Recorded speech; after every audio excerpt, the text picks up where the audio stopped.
하나님의 말씀입니다. 엘리후가 말을 이어 이르되 그대는 이것을 합당하게 여기느냐? 그대는 그대의 의가 하나님께로부터 왔다는 말이냐?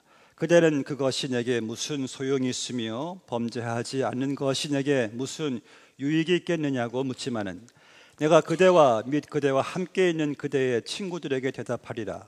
그대는 하늘을 우러러보라. 그대보다 높이 뜬 구름을 바라보라. 그대가 범죄한들 하나님께 무슨 영향이 있겠으며 그대의 악행이 가득한들 하나님께 무슨 상관이 있겠느냐? 그대가 의로운들 하나님께 무엇을 드리겠으며 그가 그대의 손에서 무엇을 받으시겠느냐? 그대의 악은 그대와 같은 사람에게나 있는 것이요 그대의 공의는 어떤 인생에게도 있느니라. 사람은 학대가 많음으로 부르짖으며 군주들의 힘에 눌려 소리치나 나를 지으신 하나님은 어디 계시냐고 하며 밤에 노래를 주시는 자가 어디 계시냐고 말하는 자가 없구나. 땅의 짐승들보다도 우리를 더욱 가르치시고 하늘의 새들보다도 우리를 더욱 지혜롭게 하시는 이가 어디 계시냐고 말하는 이도 없구나. 그들이 악인의 교만으로 말미암아 거기에서 부르짖으나 대답하는 자가 없음은 헛된 것은 하나님이 결코 듣지 아니하시며 전능자가 돌아보지 아니하심이라. 하물며 말하기를 하나님은 배울 수 없고 이래 판단하심은 그 앞에 있으니 나는 그를 기다릴 뿐이라 말하는 그대일까 보냐. 그러나 지금은 그가 진노하심으로 벌을 주지 아니하셨고 악행을 끝까지 살피지 아니하셨으므로 욥이 헛되이 입을 열어 지식 없는 말을 많이 하는구나. 아멘.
주님의 성령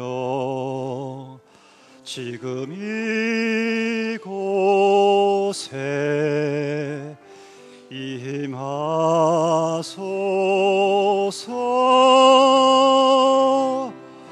임하소서 주님의 말씀 지금 이곳에 임하소서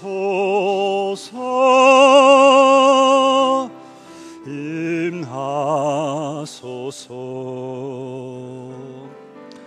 할렐루야 할렐루야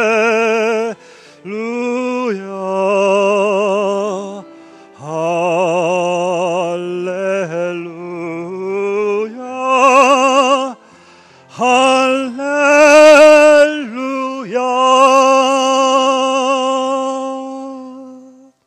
아멘. 당연한 일이지만 여러분들은 지금까지 살아오시면서 우리는 이 낮과 밤을 계속해서 여러분들은 맞이하시면서 지내시면서 살아오셨습니다. 지금 이렇게 밖에 보니까 아직은 낮이라 해가 중천리에 떠 있고 그래도 이렇게 밝지 않습니까?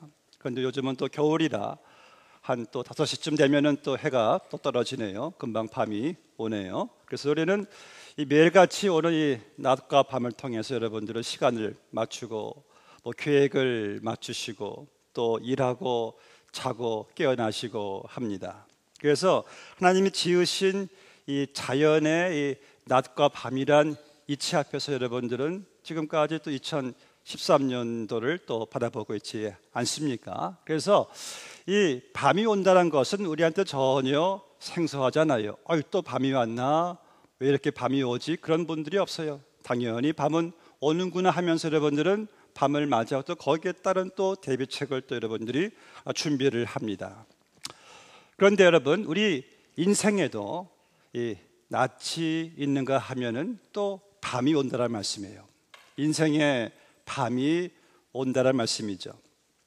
이사야 45장 7절에 보니까 하나님께서 말씀하시기를 나는 빛도 짓고 어둠도 창조하며 나는 평안도 짓고 환난도 창조하나니 나는 하나님이라 이 모든 일들을 행하는 자니라 하였노라. 하나님께서 이 빛이 있는 낮에 평안을 하나님이 창조하시고 또 이 어둠이 있는 밤에 환난을 하나님께서 창조하셔서 이 평안과 환난, 낮과 밤의 이 균형 안에서 여러분들 하나님께서 섭리하시고 주관하시고 인도하신다는 말씀이에요. 그래서 우리는 이따가 오후 되면은 밤이 오듯이 여러분들이 인생의 밤도 온다는 사실을 우리가 알아야 된다는 말씀이에요. 물론 세상에서 이 평안을 상징하는 이 빛, 낮을 좋아하는 사람들은 대부분인데 이 고난을 상징하는 밤을 좋아하는 사람들은 없죠. 여러분, 이 고난의 밤을 반기는 사람들이 어디 있겠습니까? 그런데 우리가 이 오후 5시 이후에 이 밤을 여러분들이 피할 수 없듯이 우리 인생의 밤도 고난도 여러분들이 원하든 원치 않든 우리는 불가피하게 하나님께서 정하신 인생의 고난의 밤을 여러분들이 맞이할 수밖에 없다란 말씀이에요. 죄 때문에 고난의 밤이 오든 부당하게 고난의 밤이 오든 나는 열심히 하나님을 섬겼는데도 고난의 밤이 오든 우리는 그 고난이 올 때에 싫어합니다만 어떻게 해서라도 피해가고 싶지만은 여러분들 이 고난 또한 이 밤 또한 하나님께서 준비하시고 창조하신 이 타이밍 시기란 말씀이에요. 그래서 여러분들의 바람과는 상관없이 이따가 PM 밤이 오듯이 우리의 바람과도 상관없이 인생의 밤은 우리에게 온다란 말씀이에요. 그럼 먼저 이 인생에 피할 수 없는 밤이 찾아올 때에 우리가 해야 할 일이 있어요. 해야 할 일이 무엇일까? 본문의 5절을 보니까 그대는 하늘을 우러러보라. 그대보다 높이 뜬 구름을 바라보라.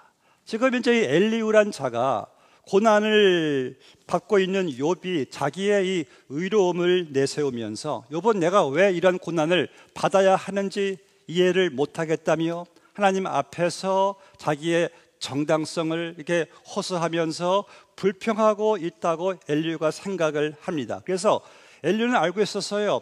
욥, 네가 꼭 죄의 원인이 고난이 아닐지라도 지금 하나님과 논쟁하려고 하는 그 태도나 본인이 당하고 있는 고난이 이해할 수 없다라고 하나님께 불평하는 것에 이 엘리후가 문제를 제기하면서 그것이 잘못되었다라고 욥에게 엘리후가 일종의 책망하는 것을 보게 됩니다. 그래서 엘리후는 만약 욥 당신이 하나님이 어떤 분인지 안다면은 그렇게 말할 수 없을 거다, 그렇게 불평하지 않을 것이라고 주장하고 있어요. 그래서 욥에게 하늘을 우러러 보라고 말씀하고 있어요. 우리 성도들에게도요, 종종 이해할 수 없는 고난이 올 때 우리도 이렇게 생각할 때가 많아요. 그래서 우리가 좀 억울하게 생각할 때가 있어가지고 우리는 불평할 때가 있습니다. 내가 보니까 그래도 상대적으로 비교해 보니까 내가 그래도 저 사람보다는 내가 그래도 의롭게 열심히 이렇게 살려고 하는데 왜 하나님께서 나를 이런 식으로 대접을 하십니까? 본인에게는 그것이 합당하지 않다라고 우리는 억울해할 때가 있어요.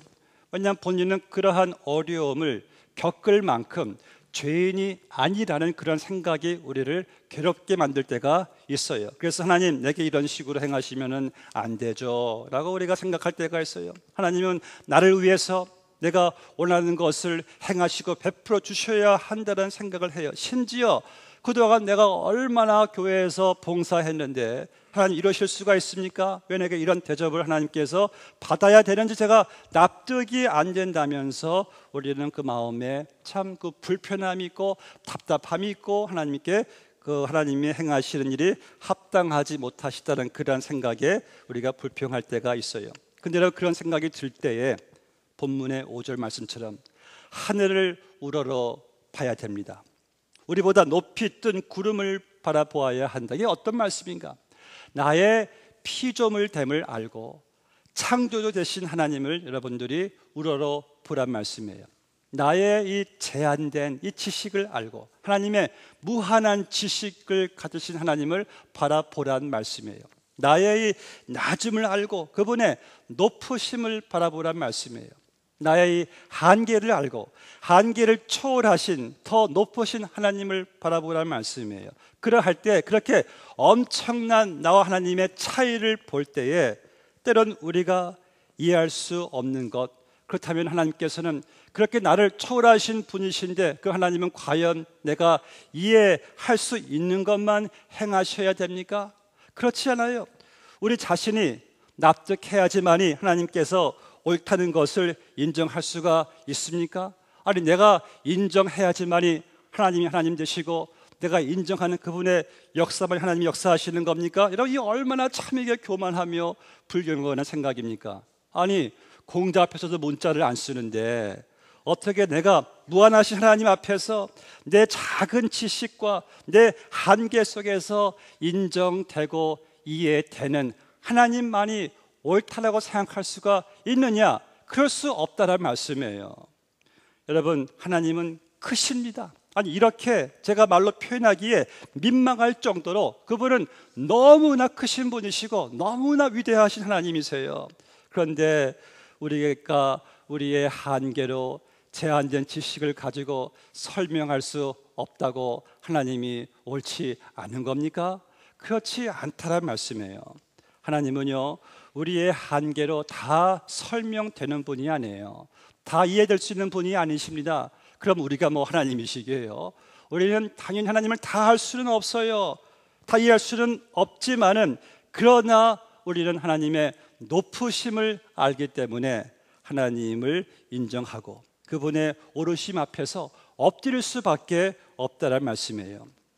성 어거스틴이라는 유명한 신학자가 있었습니다. 그의 신학 업적이 얼마나 위대한가? 사도 바울을 버금갈 정도의 신학자라고 그는 평가를 받을 정도예요.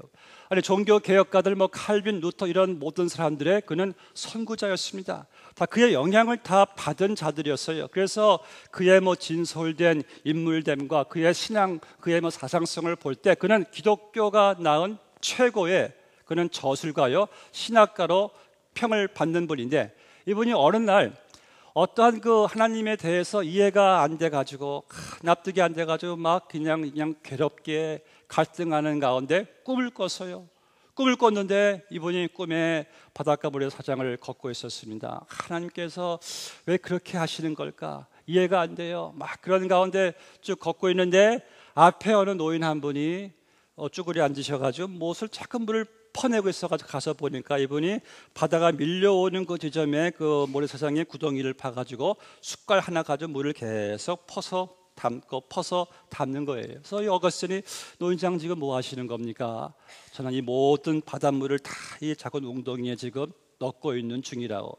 아니, 그게 말이 됩니까? 아니, 그 작은 웅덩이에 그 많은 바닷물이 다 숟갈로 다 들어갑니까? 그때 노인이 어거스틴을 딱 보면서, 지금 당신이 그렇게 하고 있지 않소? 당신의 그 작은 지식에 하나님을 다 지금 담으려고 하고 있어. 이분이 충격을 받자마자 꿈에서 깨어났어요. 그리고 가만히 있으면서 이분이 그때 말한 유명한 명언이 있습니다.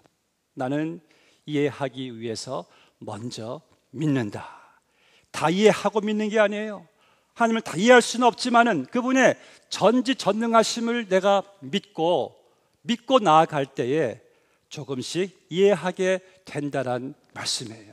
여러분들의 우리의 그 얕은 지식 가지고, 작은 우리의 한계 가지고 하나님을 다 내가 이해해야지 믿을 거예요. 얼마나 참 여러분 이 앞에서 주름 잡는 겁니까? 이게 말이 안 되는 것이죠. 우리는 하나님이 하나님 되심을 믿고 인정할 때에 서서 여러분들이 알게 깨닫게 되는 것이에요. 그래서 본문의 6절부터 8절 말씀을 보시면 하나님께서는 인간의 행위에 의해 영향을 받으시거나 그것에 따라 계획을 변경하시는 분이 아니라고 말씀하고 있어요.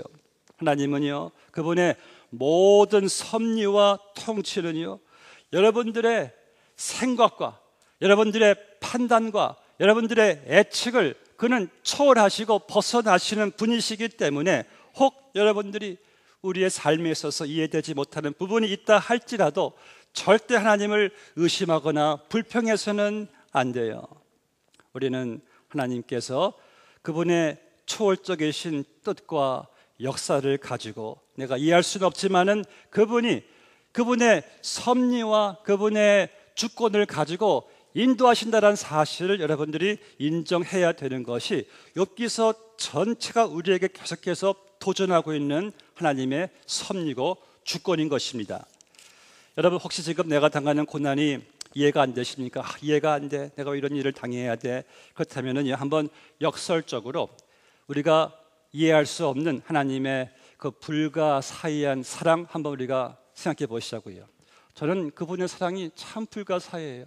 어떻게 나 같은 죄인을 하나님께서 구원하시려고 어떻게 하나님께서 그 하늘의 영광 보좌를 마다하시고 이 땅에 내려오셔서 인간이 되시고 어떻게 나 같은 죄인을 좀 살려주시려고 함께 하시려고 그냥 십자가에 달려 못 박혀 죽으시고 허리에 창에 찔리시고 머리에 가시면류관 쓰시고 온갖 치욕 모욕 다 당하시고 도무지 저는 이해가 안 돼요. 어떻게 나 같은 죄인 때문에 그런 고난을 받으셔야만 했단 말인가? 내가 무엇이 그렇게 잘났기에? 참 이해할 수 없는 그분의 불가사의한 사랑이에요.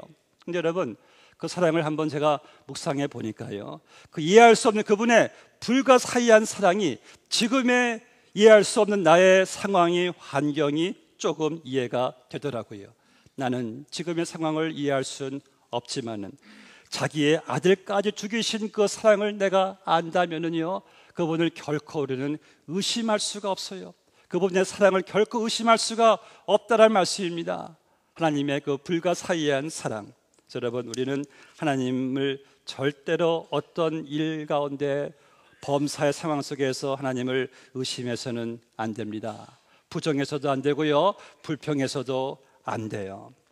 본문의 5절 말씀 보니까 고난의 밤이 올 때에 하늘을 우러러 보라고 말하는데, 제가 좋아하는 이사야 55장 9절에서 이렇게 말씀하세요. 하늘이 땅보다 높음 같이 내 길은 너희 길보다 높으며 내 생각은 너희의 생각보다 높음이니라. 예, 하늘이 땅보다 높아요. 마찬가지로 하나님의 생각은 내 생각보다 높고, 하나님의 길은 내가 볼 때 이 길이 맞는 길인데 그분은 내 길보다 더 높으신 분이라는 말씀이죠.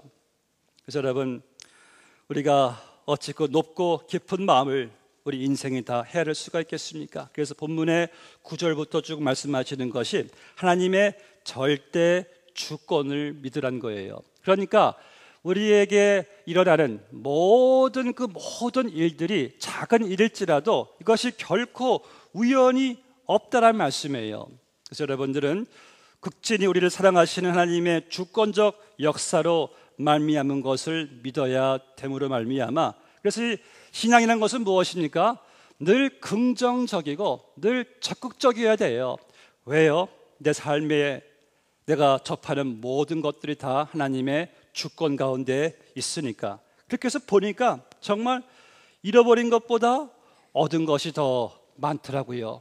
내가 볼 때는 다 잃어버린 것 같지만은 보니까 더 얻은 것이 더 많구나. 그래서 하나님의 자녀는 절대로 여러분 부정적으로 불행하다, 비극, 성도에게 있어서는요 불행이란 말이 없어요. 우리에게 있어서 비극이란 말은 없습니다. 그리스도 안에서는 무슨 일을 당해도 만사 형통하는 그러한 인생일진데 어찌 불행하다, 비극이다, 이것은 그리스도 밖에서나 사용되는 말들이죠. 그리스도 안에서는요, 하나님의 주권과 섭리 안에서는요, 다 모든 것이 무슨 일을 만나도 만사 형통하리라. 아멘이십니까? 여러분, 우리가 이해하지 못하는 상황, 환경 속에서 하나님을 바라보십시오.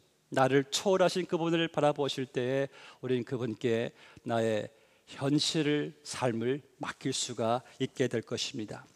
인생은 반드시 불가피한 고난을 밤을 찾아오게 접하게 되는데, 그의 본문이 10절에서 말씀하고 있어요. 10절을 보면은 나를 지으신 하나님은 어디 계시냐고 하며 밤에 노래를 주시는 자가 어디 계시냐고 말하는 자가 없구나. 여러분, 오늘 설교 제목이 무엇입니까? 바로 밤에 노래를 주시는 자. 왜 우리에게 하나님께서 왜 밤을 주시는지 아십니까? 바로 여러분들에게 밤에 노래를 주시려고 우리에게 하나님께서 밤을 주시는 거예요. 이 노래, 위대한 노래, 평안의 노래. 보면 10절에 보니까요, 놀라운 사실은 오늘 말씀 가운데 나를 지으신 하나님이 어디 계시냐라고 말씀하고 있는데, 여기 지으신이란 말이 어떤 의미냐면은 일하시다, 만드시다, 이루시다. 그러나 하나님께서 우리에게 밤을 허락하시는 것은 우리를 새로운 작품으로 하나님께서 만드시다, 일하시다, 이루시다라는 그러한 목적이 이 안에 포함되어 있는 것이. 그래서 밤은 우리에게 하나님께서 나를 새로운 작품으로 만들어 가시는 하나님의 창조적인 바로 시기요 타이밍이라는 말씀이에요. 제가 전에 어느 신문을 읽었는데, 골프 여왕 박세리 선수, 여러분 잘 알고 계시지만은 박세리 선수의 아버지가요, 이 딸을 강한 선수로 이렇게 만들기 위해서 그냥 한밤중에 무덤이 있는 곳도 데려가고 산으로 많이 데리고 다녔대요. 거기서 많이 훈련도 시켰다고 합니다. 그래서 이 아버지가 이 박세리 선수에게 밤을 주었대요. 한밤중 산에서 연습하는 것이 그때 가장 싫었답니다. 무섭고 참 두렵고 좋은 기억이 아니었대요. 그런데 이렇게 돌이켜 보니까 본인의 훗날 위대한 선수의 그 밑거름이 바로 그 밤에서 이루어졌다라고 이렇게 회상을 하는 내용을 읽게 되었습니다. 참 일리가 있구나. 이런 성경의 모든 위대한 인물들을 보세요. 인생의 밤을 지나지 않은 위인들이 없어요. 아브라함, 모세, 야곱, 이삭, 다니엘, 엘리야, 욥, 베드로, 마가, 사도 바울 하나같이 이 인생의 밤을, 절망의 좌절의 순간을 경험하지 않은 위인들이 하나도 없어요. 여러분, 누가 있습니까? 하나도 없더라고요. 저는 지난주에 신학생들한테 강의하면서 이런 말을 했습니다. 성장은 과정이다. 결코 지혜와 성숙은 즉석이란 것이 없다는 것이에요. 반드시 과정을 통과해야지만이 영성이 있는 것이고 인격이 있는 것이고 지혜와 성숙 성장이 있는 것이다. 뭐든지 즉석으로 이루어지는 성숙 성장은 없다는 것이에요. 이 탈출도 목사는 이런 말을 했습니다. 고통이나 번민 그리고 실패를 통해 인내를 배우기 전에는 아무도 다른 사람들을 지도할 권리를 갖지 못한다. 여러분, 시련의 밤, 고난의 밤을 통과하지 못하고서는 아무도 누구를 지도할 권리를 갖지 못한다는 말씀이에요. 이렇게 도전했습니다. 지금 여러분들이 당하기 싫고 견디기 힘이 들고 포기하고 싶을 정도의 상황을 인내하지 못하고 인내를 배우지 못하면은 우리는 다른 사람들을 지도할 권리가 없습니다 라는 말을 했어요. 오늘부터 또 금년 한 달 동안 저희들이 교회 리더들을 우리가 임명하게 됩니다. 여러분, 우리들도 마찬가지입니다. 우리가 당하기 싫고 견디기 힘이 들고 포기하고 싶을 정도의 상황을 인내하지 못하면은요, 우리 리더들도 다른 사람들을 지도할 권리를 갖지를 못합니다. 왜요? 하나님께서는 그러한 과정 속에서 여러분들을 만들어 가시기 때문에. 어떻게 여러분 인생의 밤이 없이 우리가 어떻게 사람들을 인도할 수가 있겠습니까? 여러분, 학교에서요 제일 싫어하는 것이 무엇입니까? 참, 시험 치는 것은 지금도 다 싫어해요. 저는 지금도 가끔 시험 치는 꿈을 꾸니까 참 힘들었나 봅니다. 참, 시험 치는 거 좋아하는 사람이 없어요. 그런데 그 과정이 없으면은 목적을 이루질 못해요. 그 고된 시험 훈련일수록 통과하면은 보니까 성취감이 있고 성장감이 있어요. 마찬가지로 우리의 인격도, 우리의 영성도, 성숙도, 성장도 여러분 인생의 밤을 통과해야 되는 과정이 꼭 필요하다는 사실을 여러분들이 기억해야 됩니다. 한국의 이랜드 기업의 회장 박성수 장로님의 간증문의 한 내용을 읽게 되었는데요. 그분은 참이 성격이 참 불같고 급하신 분인데 또 완벽주의자라서 직원들에게 화를 그렇게 잘 냈다고 합니다. 그러지 말아야 되겠다고 매일같이 큐티하면서 결심했는데도 20년 동안이나 고쳐지지 않았다고 해요. 그런데 2000년 7월 달에 식구들과 함께 미국에 들어가게 됐는데요. 그 피치 못할 사정, 회사 사정으로 인해서 한국에는 본인은 돌아가지 못하고 아주 그때 참 도움의 손길도 없이 모든 일이 너무나 어려워서 제일 마음고생이 컸다고 합니다. 그런데 하나님께서 몇 달 후에 그분에게 잡을 주셨는데 그 잡이란 것이 얼마나 힘들었는지 매일같이 100파운드 없는 박스를 매일 날라야 되는 그러한 잡인데 정말 격심한 노동을 했대요. 그 일을 겪는 동안에 그 장로님이 지난 20년간의 자신의 기도를 하나님께서 들으셨고 응답하셨다라고 생각했다고 합니다. 그러니까 어려운 환경 가운데서 직접 모든 일을 다 해보니까요, 비서의 고충을 뼈저리게 알게 되었대요. 또 짐을 들어 올리면서 창고에서 일하는 사람들의 또 애로사항이 무엇인지도 알게 되었대요. 그래서 그분이 이런 말을 이렇게 했습니다. 사실 저는 아내에게도 못할 짓을 많이 한 사람입니다. 제가 회사에 모범이 되겠다고 15년간 아내에게만 가정을 떠맡겨 아내가 너무 지쳐버렸기 때문입니다. 그런데 제가 그 어려움을 통해 직원들의 고충이나 아내의 마음을 돌아볼 수 있게 되었습니다. 그때 저는 제가 얼마나 감사해야 하는지 뼈저리게 깨달았습니다. 화를 잘 내던 문제도 역시 사라졌습니다. 화란 감사하지 않을 때 생긴다는 것을 절실히 깨달았습니다. 귀국 후에 직원들에게 또 아내에게 고맙다는 말을 했을 때 그들이 어찌나 놀라던지 20년이 넘는 세월이 걸렸습니다마는 살아계신 하나님, 은혜 베풀기에 즐겨하시는 하나님은 우리가 생각지 못한 방법으로 일하셨습니다. 우리가 생각지 못한 방법으로 20년간의 그분의 기도 응답이 이루어졌다는 말씀 앞에서 과연 이런 것이구나. 하나님이 여러분들을 이렇게 만들어 가시는 것이 때론 여러분들이 생각지 못한 인생의 밤을 통해서 우리의 기도를 응답하시는 것을 우리가 알게 돼요. 여러분, 마찬가지로 하나님께서는 여러분들의 새로운 시작을 위해서 항상 하나님이 밤을 준비하세요. 하나님께서는요, 아침을 위해서 보니까 밤을 준비하시더라고요. 하나님께서는 보니까 인생의 밤에 그분이 놀라운 일을 이루시는 것을 보게 돼요. 하지만 중요한 것은요, 이 밤에 결코 나 혼자가 아니에요. 하나님이 그 밤에 나와 함께 하시더라고요. 나를 도와주시고 밤을 또 여러분들 이기도록 도와주시더라고요. 더 나아가서 우리에게 밤에 노래를 주신답니다. 10절에 보세요. 밤에 노래를 주시는 자가 어디 계시냐라고 말하는 자가 없구나. 이 노래가 무엇입니까? 찬송이고 힘이고 희망이죠.